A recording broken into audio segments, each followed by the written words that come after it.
Alright, so this is the site of the accident. Terminal melted. Actually looks to be a pretty good amount of lead on top still. That's good.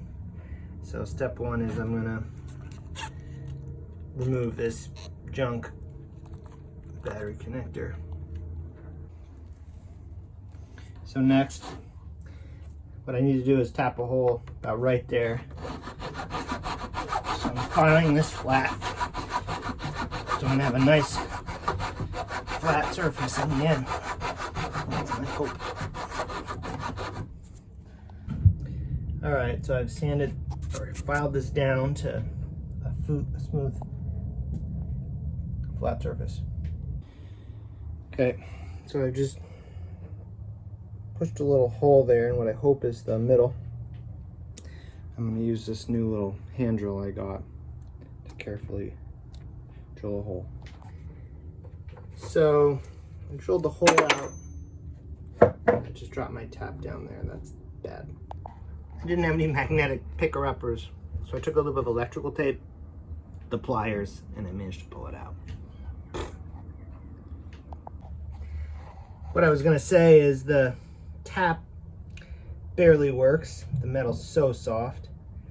I think I'm going to just try to essentially self-tap.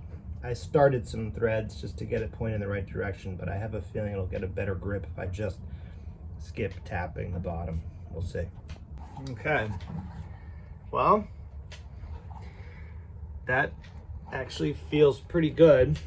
It's not too much taller than the existing post. Probably got maybe 3/8 of bite. It feels really strong though. I cranked on it as hard as I was willing. So I'm feeling pretty good about that.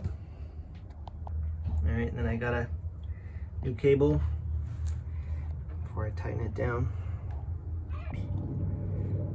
So quick test here. I'm just gonna pull on my mooring ball.